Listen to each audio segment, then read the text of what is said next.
Hello friends, हम लोग प्रतिस्थापन विधि से समीकरण को सॉल्व करना सीखेंगे। प्रतिस्थापन विधि को इंग्लिश में हम लोग सब्स्टिट्यूशन मेथड कहते हैं। और ये जो प्रतिस्थापन विधि है ये क्लास 10th के बोर्ड एग्जाम में जो है इस मेथड से आपको क्वेश्चन पूछा जाता है। बहुत ही सिंपल तरीके से यहाँ पे हम इस प्रतिस्थापन विधि को समझेंगे।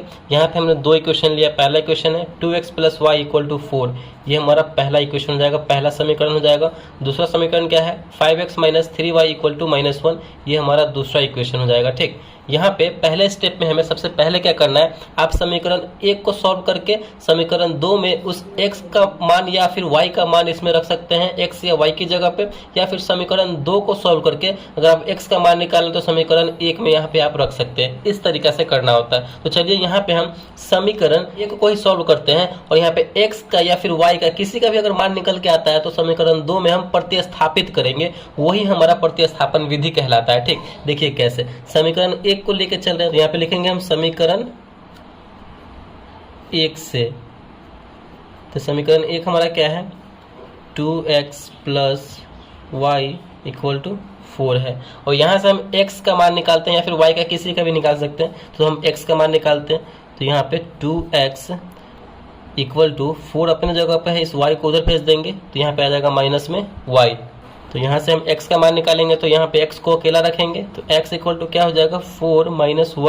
और यहाँ पे 2 जो है इसके गुना में है तो यहाँ पे बराबर किधर आएगा तो भाग में आ जाएगा। यानी हमारा यहाँ से x का जो मान निकल के आया फिलहाल कितना आया 4 - y/2, ये हमारा समीकरण 3 हो जाएगा। ठीक, अब इसी समीकरण को जो है इसी जो x का मान निकल के आया है हम क्या करेंगे समीकरण 2 में रख देंगे x की जगह पे, यानी हम x का मान जो है प्रतिस्थापित कर देंगे समीकरण 2 में। तो यहाँ पे हम लिखेंगे क्या, हम लिखेंगे समीकरण 2 में x का मान प्रतिस्थापित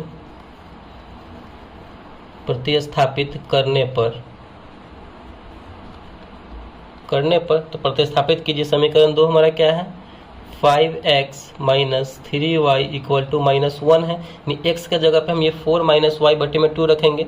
तो रखिए 5x के जगह पे ये रखेंगे हम 4 - y/2। फिर उसके आगे क्या है -3y = -1। इसको फिर हम सॉल्व कर देंगे। तो सॉल्व कीजिए, 5 में 4 से करेंगे यहाँ पे गुना हो जाएगा तो 5 चौका 20 माइनस 5 में y से करेंगे तो -5y बटे में हो जाएगा 2 -3y = -1। इसके नीचे कुछ भी नहीं तो हम 1 दे सकते हैं, बिल्कुल दे सकते हैं। तो यहाँ से हम क्या करेंगे 2 और 1 का एलसीएम लेंगे तो कितना आ जाएगा 2 और 1 का एलसीएम यहाँ पे 2 ही आएगा। 2 एकम 2 यानी पूरा जो है ऊपर में 1 से गुना हो जाएगा तो 20 एकम 20 -5y हो जाएगा, 1 से गुना हो जाएगा। तो यहाँ पे 2 में 1 से करेंगे तो 2, तो 3 दूना 6 हो जाएगा, ऊपर में गुना हो जाएगा तो -6y = -1। अब हम क्या करेंगे यहाँ से इस 2 जो है इस 2 को हम उधर भेज देंगे। यहाँ पे 2 जो है भाग में है, बराबर को उधर जाएगा तो गुना में हो। इसे सॉल्व कीजिए 20, यहाँ पे -5y और -6y है तो ये मिलकर क्या हो जाएगा आपस में -11y = इस 2 को उधर भेज रहे हैं तो गुना भाग में है, बराबर को उधर जाएगा तो गुना में हो जाएगा तो -2 हो जाएगा। 2 में -1 से गुना होगा तो -2 हो जाएगा। फिर आगे सॉल्व कीजिए।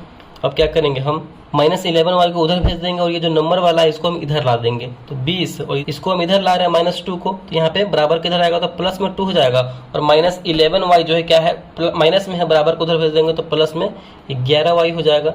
यहाँ पे देखिए 20 और 2 हो जाएगा, यहाँ पे 22 = 11y।